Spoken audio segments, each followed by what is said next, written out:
abantwana baka-Israyeli na? Ngiqale phansi ngifuna siqaphele izinto angithi yabona ngale osensimini ubuza uNkulunkulu ukuthi Adam nguphi na. Funda ke ku-Exodus uthini uMose. uMose wayesethi kuNkulunkulu, ngingubani mina ukuba ngiye kuFaro ngikhiphe eGibhithe abantwana baka-Israyeli na? Okay. Nkulunkulu wethu ongcwele siyabonga ukufunda kwezwi lakho. Sathi dumo ngalo engikhulekelayo ukukhuluma iqiniso eseqinisweni. Nokuthulela konke okubekileyo kimi. Ngiyakhuleka Nkosi Baba kube ukuphila kulo yena kulo yamzalwane. Nami futhi kungisole la ukusola khona. Nami futhi ngiphenduke la kumele ngiphenduke khona. Sonke siphenduke la kumele siphenduke khona. Sikhuthazeke la esenza khona kahle. Sigijime singaphezi. Lokhu sijongile emgomeni. Ukuba isifiso sethu ukuthi bayigoqa imihla yethu emhlabeni. Sigoqelwe imihla yethu siligijimile ibanga lethu lokumemezela indaba ezinhle. uKristu osindisayo othandayo bonke abantu kuba balazi iqiniso futhi basindiswe. uNkulunkulu wethu ongcwele othandile izwe kangaka waze wanikela ngendodana yakho yodwa. Siyabonga ke Nkosi nokuba simile phambi komhlambi wakho. Who am I to stand before your congregation and speak your will and interpret the scriptures before your nation, oh Lord? Because of my background, I disqualify myself, but the grace of the Lord has made me to be able to share and interpret. In Jesus' name we pray. Amen. Incwadi le othi uyibuke ujahile. Ubuke igigaba zokubulawa kwamazibulo. Ngokuba sasifikile isiprofeto esithi kukhona okuzayo okukhulu okumdumo. Kepha masifike endlini kaFaro lesi simemezelo kanye lesi siprofeto ukuthi the threat is amongst us. Bona babuka esezelwe, the threat was growing. But bona babuka abazalwayo phuma umyalelo ukuthi uma bebeletha kutholakala ukuthi umfana bulalani. Ngoba sizwile ukuthi umbuso kaFaro usengcupheni. Njengoba usengcupheni i-threat nayi lapha kanti khuliswa emzini kaFaro. Ukube sivuthela iyouth manje sizovutha ke makwenzeke sivuthele nobaba. Did you stop making excuses? Let's stop making excuses. Because uNkulunkulu in the first book of Genesis, no mebuzo Adam uthi, where are you? Ingabe uweqile yini umyalelo wami? It was a matter of yes or no. But the excuse was an option to Adam. The excuse of Adam costed us. So as you. Nawe umuntu obikizaba yazi ukuthi lokho kubeka kwakho izaba kunesivuno sakhona. Isivuno sakhona singangakuthinta wena. Kepha who are attached to you uyobathini.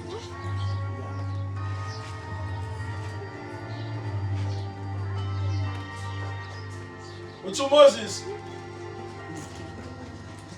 who am I?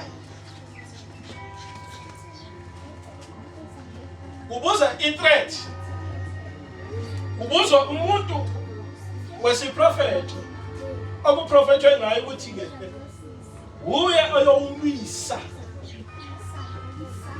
uye futhi oyobakhipha eGibhithe, uye lo. Bese uyabona ukuthi ukuhlakanipha kaNkulunkulu nokuhlakanipha komuntu okuhlukile ukube yayihlakaniphile indodakazi kaFaro. To give a background, ukukhohlakala kwakusendlini kaFaro nokuhlakanipha kaNkulunkulu. Ngala ngesikhathi kubalekisa uMose, uma ebalekisa ofaka basket, yes, uyantanta emfuleni, yes, kube ngikharakhala nje ngizosho okuningi lapho ngithatha emfuleni, uyantanta emfuleni, yes, uma ehamba uNkulunkulu. Yabona lo mhlabelelo athi lapho engiholela khona umsindisi, funa sibe siucula ngenhliziyo kodwa sibe sibuka. uMose uyantanta emanzini, ufake kubasket yabalekisa. Lo uma kaMose obalekisa uMose, it is not a wisdom ebona solution ukufaka ubasket, ufaka umntwana amphephise. uNkulunkulu esebenza kumuntu emkhombisa iability le umuntu angayiboni kuye self, because akekho umuntu akwazi ukubona iability yakhe until is exposed uNkulunkulu ephoqwa i-material condition okanye the condition of life, imphoqwa ukuthi ke manje yenza ukuthi, and then you discover yourself ukuthi I'm able to do this. It is not your wisdom, it is God himself exposing your ability. Ubehamba uNkulunkulu uyamhola uMose, umholela kwindodakazi kaFaro, because eyashadiswa nobhuti wakhe ngoba vele ayikho indodana, futhi ngiyabona ukuthi akukho ukuthi umbuso uzoqhubeka. Lafikile izwi umbuso ngeke uzuqhubeke, uyaphela ngoFaro ngoba ayikho indodana.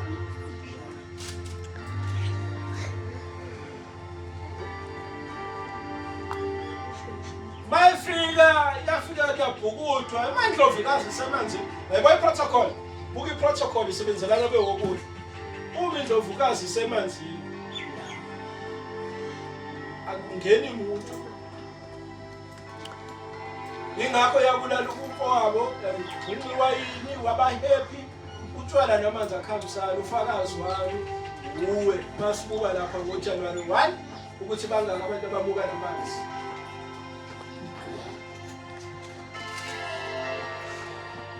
Olwandle kaJohn solwandle uvele ngathi ukuthi traumatizeka kangakanani basekhishwa umzimba abantu. Ndlovukazi yahlala emanzini kwaphela umfowabo. Angithi makushada kuthiwa hambani mhla 3 years. Abafani nathi thina sithi hlalani la ekhaya umamezala la ikwebhane epheli.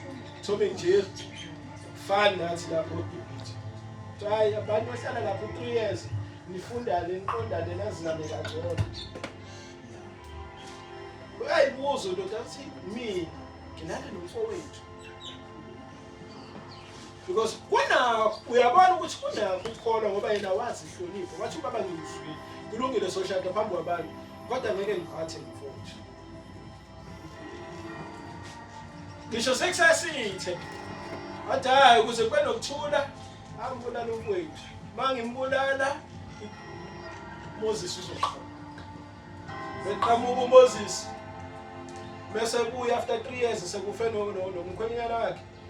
Uthi baba umyeni wami uhambile umfowethu kodwa nakha angishiyela.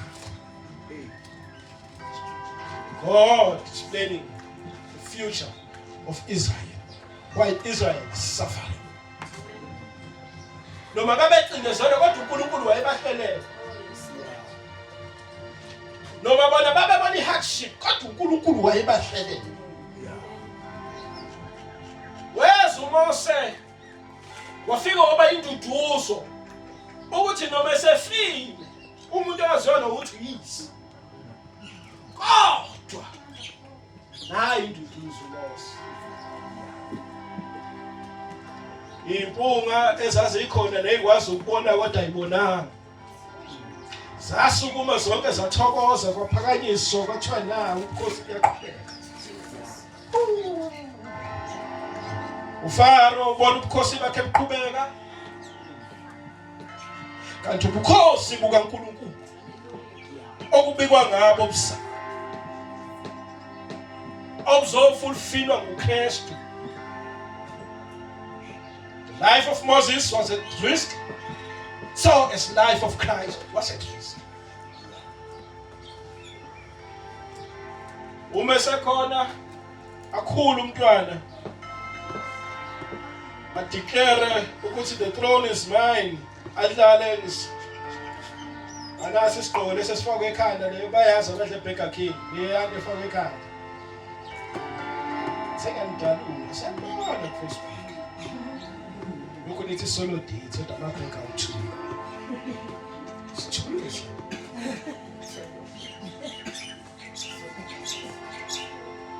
Adlala ngomqhele. Sabuka impunga savumelana. Sathi yo. Sawenza wonke ama-tricks. Kodwa uNkulunkulu wayemphe njalo uMose amaqhinga. There is this history portion angaze ngiverify. Bathi nakho ukuyikholwa uma kuza la. Ukuthi kwathi sekubeka umqhele kwabekwa nelahle kwafuna ukubonakala ukuthi uma ingane ingasiyona i-threat izowuziba kumqhele manje izodlala ngelahle. Washiya umqhele. I-history show njalo. Wanaka ilahle and he played with it. Bayithinta neindebe. Wayithinta kancane nasolimini into ayiphimisa ingasazwakali nakahle. Bathi kwaba ukukhubazeka kwakhe ekuphimisile. Basho njalo. Ngizokukhombisa mina la icishe ngikholwe khona. Ukuthi sekwenzeke konke lokho savuma impunga. Ekona ikhansela ithi iqiniso. Uye lo uzothatha ubukhosi. Bahamba kanjalo ubukhosi. Moses akhule. Khona into engafihleki enganeni mayikhona. Identity. The more ikhula ingane, lokho ivela impawu. Yakhula ingane ziyavela impawu. Ayisekhula uMose. Athi uyabona athi hawu. Uvuka ukuthi ngumHebheru. No, ucinezela kanje. Wasekwenzeka lento lena. Wasikhipha isidumo. Sekuvuka ukuthi uselwela manje ini umfowabo. Asikho ke lapho. Silana ke ukuthi who am I? Wonke umuntu who's not power hungry at first and at second and at most times disqualifies himself before the people and before God. But wonke umuntu ohungry uzibona a suitable candidate for any given task. And it's likely low umuntu ukuthi enze amaphutha amaningi that would cause chaos amongst us. Ebese kuba khona nabantu abazoqhamuka eceleni to assist and to cover the shame. Lobo abantu mase befikile befike befihle lelo hlazo. Aphinde futhi lowo muntu aze kahle ukuthi akusiyena owenzi. Aphinde futhi azothatha ama credit before people. Choye siyabonga bese ngeke senze lutho. Siyabonga Mkhize nethimba lakho Mkhize siyabonga ngisho nomfundisi Mkhize ngithi sibonele. Ngiyazi noku-offendeke kunezi.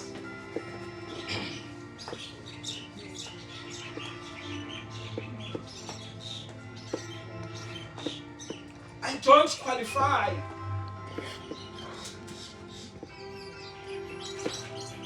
Don't know what to say. Abantu ngeke bengikholwe. Thumela omunye umuntu ngoba mina nginomlando kunesidumbu sikhona lapha. Yabona impendulo ezu5 lezi. ezikunika isiqinisekiso ukuthi cha angifithi nakancane. Vela Xula wazi ukuhlabelela ama excuses nje ngiyazi uvela wawasho ama excuses ngiyobani mina wathiwa Vela Xula ubekwa amatshe ezihlalweni wathiwa ka worshiphe ndenze yaphela kusongene kwantenze yaphela na ufudo omdala wathiwa Vela ngizoshumayela ngiculela ebheka umfundisi shunu wakhe ngendlela yakhe isishayelo keyboard ukuthele haleluya akukawo umsebenzi shaba excuse uvela kodwa the next Sunday uvela wayekhona waphinda futhi uyazi umfundisi uzosho umhlabeleli wakhe ethi angimoni umuntu aphinda uvela chorus enze konke ihlalo sikhethe. He does not see himself as a qualified person to worship and sing because yena he is captured by ukuthi na okay ngisuka eZayoni I know this way yokucula la yonke lakhe wabanjwa lokho nje uvela kodwa kwathi uma nomunye ongayibone umfundisi kodwa ebone ukuthi uyisebenza sebehlangana uNkulunkulu wabakhombisa a purpose and their ability ukuthi you can lead. If you were able to lead kungekho umuntu esontweni you are able to lead sekukhona abantu you were faithful in the absentia of abazalwane and you were faithful worshiper in the absentia of our worshippers and you are able now to train others actually ukuthi umungekho ikonzi yabanye because the gift that you have you are able to shine with the congregate wasekwazi ukuthi multiply and you see a need ukuthi bahlangane sitrainane so that even those who doubt themselves ukuthi ba qualify ukuworship bekwazi ukuworship because uNkulunkulu gives us the ability through grace ukuthi you are able to do 1, 2 and 3 ngiyazi ukuthi you disqualify yourself by your past. You disqualify yourself by the well-known information by the society. You disqualify yourself ngokuthi izolo wenzeni. But uNkulunkulu uthi who told you that? I will judge you based on what you have done yesterday. Because mina uNkulunkulu onomusa, onesihe. uNkulunkulu yethu wakho umuntu abe yilento ayifunayo. Emakhela kuye for it about that. Kanjalo noMose wabulala umuntu kodwa lokho was not before God. Akubona uNkulunkulu ukuthi uzokhipha uIsrael eGibhithe. Hallelujah. Hallelujah. You disqualify yourself. You prove to me ukuthi you can do anything to fight for your brothers. Yeah. Now you can take them and pass across the Red Sea. Yes. Because uNkulunkulu owenza ngendlela yakhe. You will be able to stand before Pharaoh. uNkulunkulu la usifundisa ukuthi I can make you stand before the nations and speak with authority. Umusuwehla lapha obebuka uyinto encane engafanele ukukhuluma lapha abuye athi hey yakhuluma ingane. uNkulunkulu nje bazalwane usinto esinike yona is his ability through grace. Hallelujah.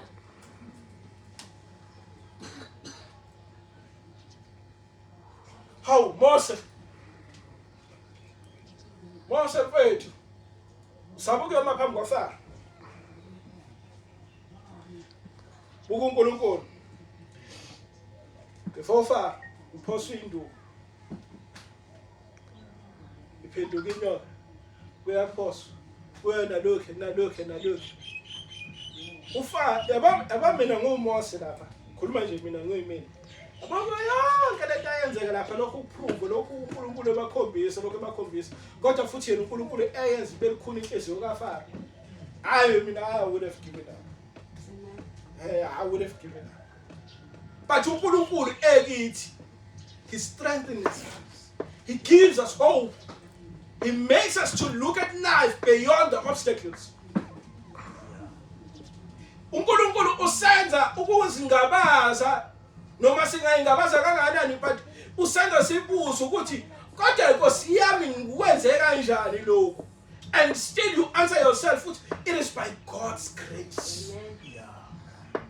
Le passage kaMose isifundisa God's grace ukuthi nje uKristu in his yabanje ngomusa wakhe uncwadi siyithanda kakhulu ukuthi hey wamfica wesifazane emthombeni siphuza efuthi wathi awungiphuzisa athi haya singenelani singamaJu wena haya singenelani umSamaria nawe cha angithi amba umuntu yabo uthi Jesu ukube bewazi ukuthi ngubani yonke le nto lebungezo ikhulu yabo. Yabona kwa yonke into esinayo there's an inner conflict ekumuntu that the inner conflict will make you ukuthi ureject nala uNkulunkulu esekukhombisa ukuthi you are able to do this. The inner guilt will bring a lot of confusion emqondweni wakho uyile ukuthi ngeke ayicana nami ngiyisend confusion. I send confusion. Kade ngisenda nje insuku. I send. Lokho ngikusherela ukuthi wazi ukuthi confusion will visit anyone. Ukuthi uyashumayela awushumayeli, uyama phambi kwabazalwane awuyiphambi kwabazalwane, but the confusion will come to you. And we disqualify, uyibona disqualify. Kodwa futhi ubona uNkulunkulu ekuqualifyisa ngendlela yakhe.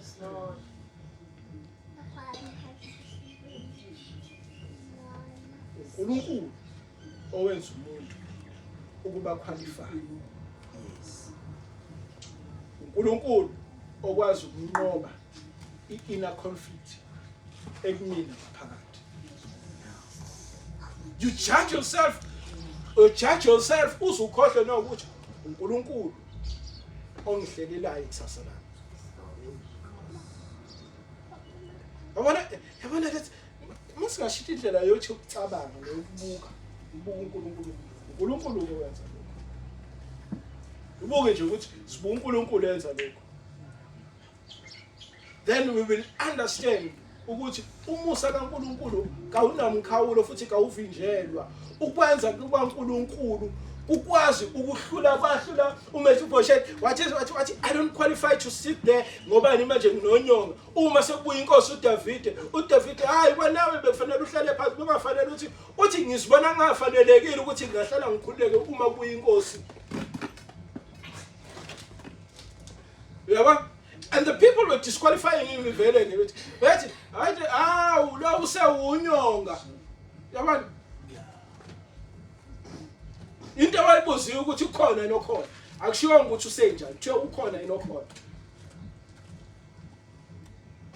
Yabona even nathi lento sibuyisana na ukuthi wanathi mangithi ukhona yini umntwana wakhe ekhaya. Yebo ukhona. Hayi ngihlupha lawo nje angimazi no umfundisi nje obebuza ukuthi ukhona umntwana wakhe ekhaya. Uyingoba uNkulunkulu uthandile ukuthi namhlanje afike ekhaya umfundisi afike umfundisi afike umzalwane athi abe ngizombona njani uzotshala uthande emntwaneni. And then ukucabanga komntwana kuzoshintsha athanda ukuyesontweni. Uma efike esontweni sithi uNkulunkulu uthando uyathanda bonke abantu basinde. Uma usumntwana kaNkulunkulu inhlonipho iyistandard kuwe. Bese sikhombisa sithi uyabona lapha ama values ethu families okusho ukuthi sakhe imndeni. Ngeke sakhe imndeni uthando lungekho. Futhi ngeke sayakhe imndeni singakhuleki. Singamdumisa uNkulunkulu. Ilokho ke iyona ke leyo nto le ukuthi uqala kanjani umndeni uma ungambuzi yiphi varsity yakuyo wathi wakufundisa ukuthi umndeni uqala kanjani. Ayinani. Konke sikuthola ngendlela sikunikwa umusa kaNkulunkulu. Nokuhlakanipha esinakho nokubukeka ngathi singcono ingoba kuumusa kaNkulunkulu. The ability of God can be tested. In the medical terms sibuka odokotela sibeke la sithi uSara wakhulela kanjani sitina namuhla angekho ngaqhamuka nempendulo ukuthi kwenze ku1 no2 no3. Akekho futhi ungayiqhamuka nokuthi uMaria wakhulelwa kanje eyivirgin wakhulelwa kanje akekho. Awusho ukuthi whatever that is impossible in my thinking capacity, in God's capacity, it is possible.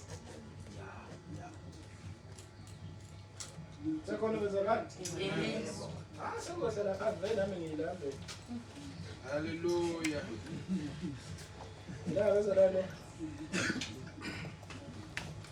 Yabona inkonzo engiyazi, yabona inkonzo esengiyazi ukuthi ngibizelwe kuyona. Umzimba wami uyangitshela, yiyo ke leyo nkonzo. Mkhaya wami. Asaphila nezinsizwa ngale kwashikishela. Saphila nezinsizwa thina kwashikishela. Kodwa sibonga umusa kaNkulunkulu ukuba saphila. Ngomkhawe yazi ukuthi kusho nini.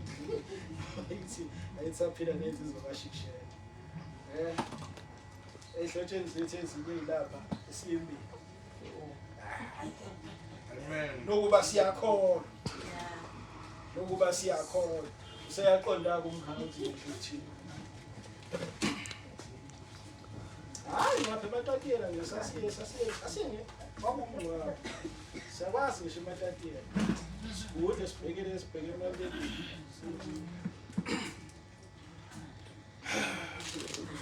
South Africa says excuses, the negative impact, as my excuses, they stop growth.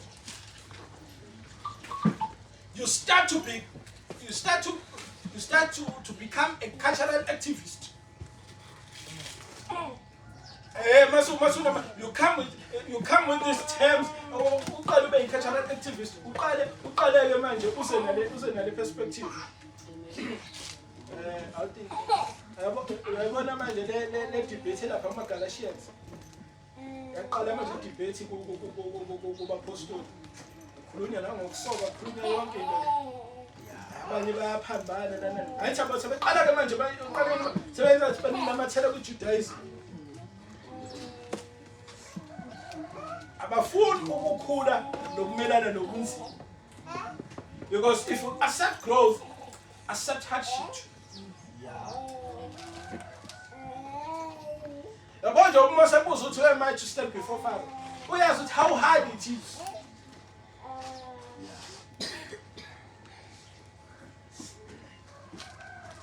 So kanjalo ke nomuntu if you want growth, accept hardship. And don't live a life of a lie. That everything should be comforting. Yabona once you are wabantwana uNkulunkulu, phuma kule comfort zone. Comfort le soft life. Phuma kuyona awungeni futhi kungenzeka futhi ufe ungayibonanga. Le ubaba uya deserve. Cha uNkulunkulu akashongo njalo ukuthi siya. Khona ingoma ezimnandi masiyicula ezimnandi. Azimnandi sisikitaza kangcono. Ukuthi nje sithi nithi yabo mawukhipha izini ukuthi ubanami kancane. Sinandi ukuthi zithi nje sithi ukunyakaza kancane. Sithi kancane. But truth and reality yenze this. It's hayi. Nabanye lapha encwadi amaHebrew uthi bafa bengasibonanga izethe babethembile ukuthi usibona kodwa bathi futhi nathi futhi masifa mangifa posami nginje awu ngihappy kodwa ngithanda ukuthi akekho oyosondela nehleza because ngisindisiwe.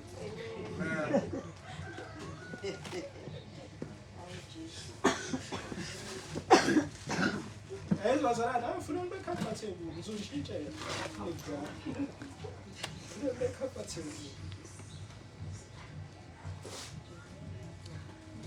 And ubungakufuni ukwenza into awuthandi ukuba accountable.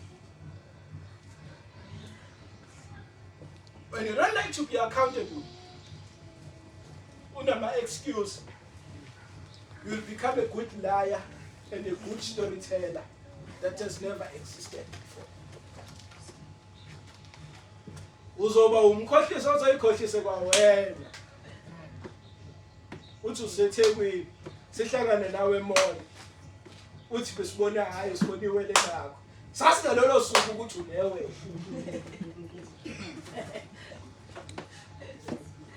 Yabo iwele lakhe lisazi njengoba usazi wena. You're making excuses and you build lies upon lies upon lies upon lies upon lies until uzukabi nakho ukuthula wena. Masubona abantu ababe honest from the word go. Masubabona be progress and then you start to have jealousy and uqhamuka usuzwa ngaphambili usuzofakaza uthi siyanibona nje sebekhona dala safika la. Dala sayibamba good friend usakhona. Yebo uyaqhamuka iyakudla ukudla nabo ufuna ukwehlisa lezi ingane lapha ezayibamba ukuthi masithembeka siyivuma phambi kwaNkulunkulu uNkulunkulu uthembekile.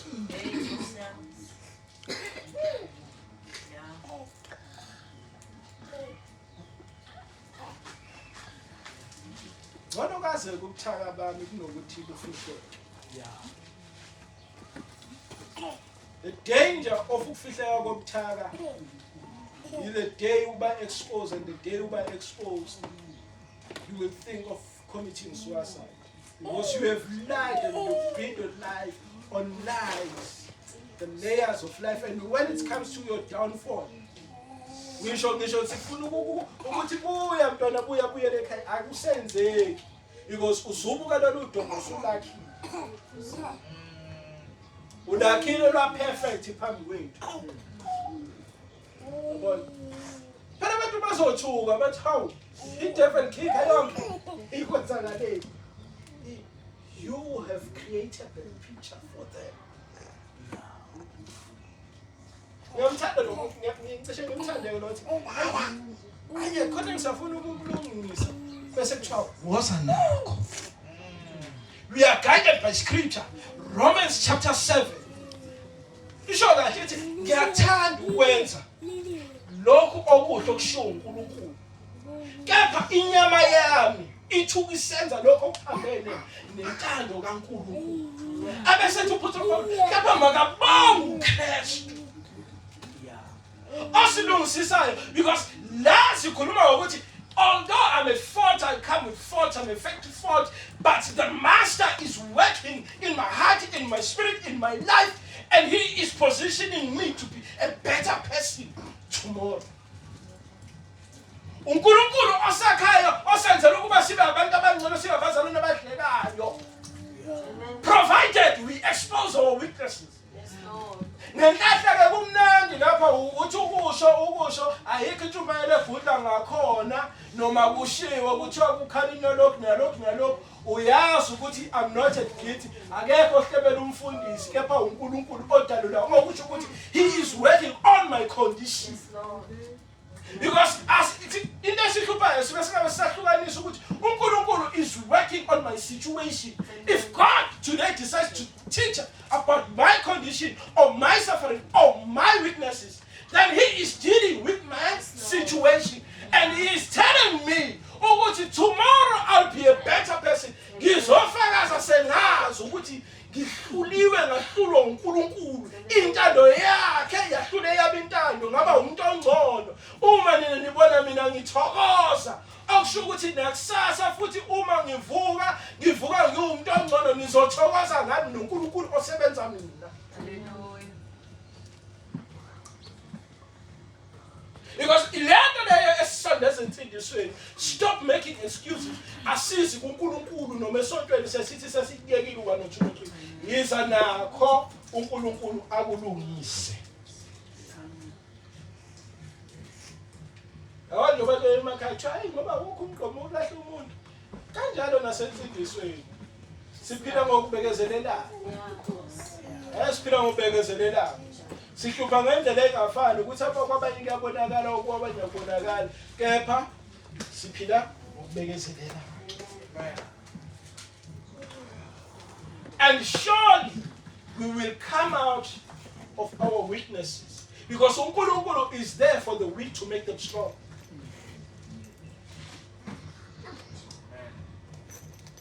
cishe ngathi uSamuel indoda engiyizwa kahle ngathi engenapho uSamuel engiyizwa kahle uganga lokho ayingenakho wayengenakho kodwa lezi ezinye ayizayinamaphutha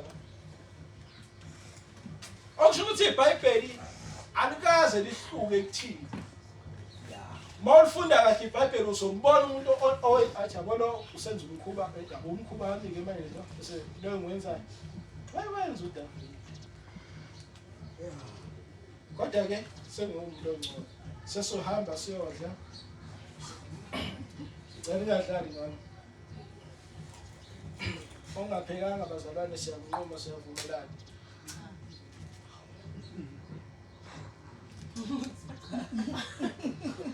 Salwane.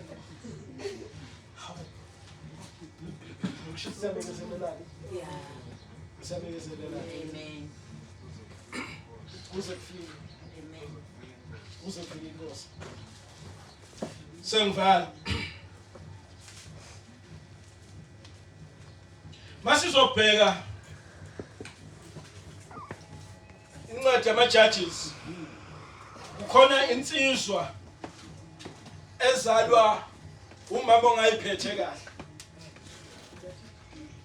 Kodwa uma sekiwe empini yayigila imhlolo.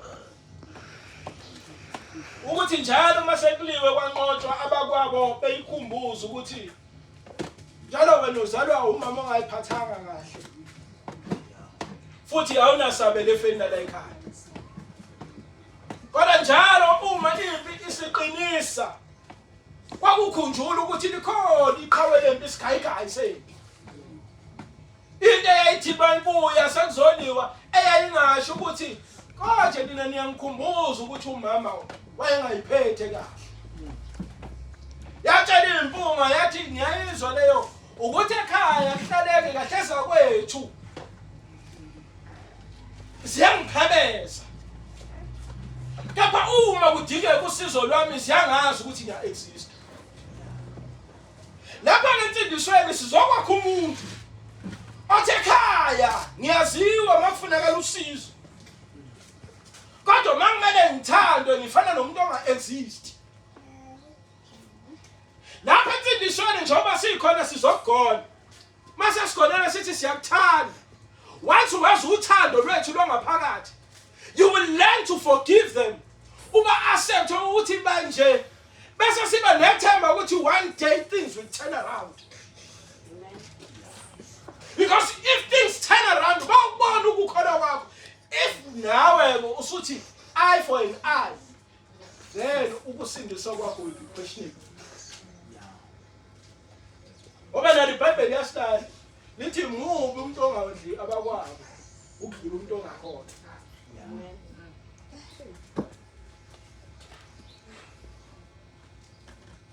Noma kunjalo kunjene bebheda benjani bezenjani bathandi. I've lived that life yokubathanda. Leyizo usuke after 2 million mfana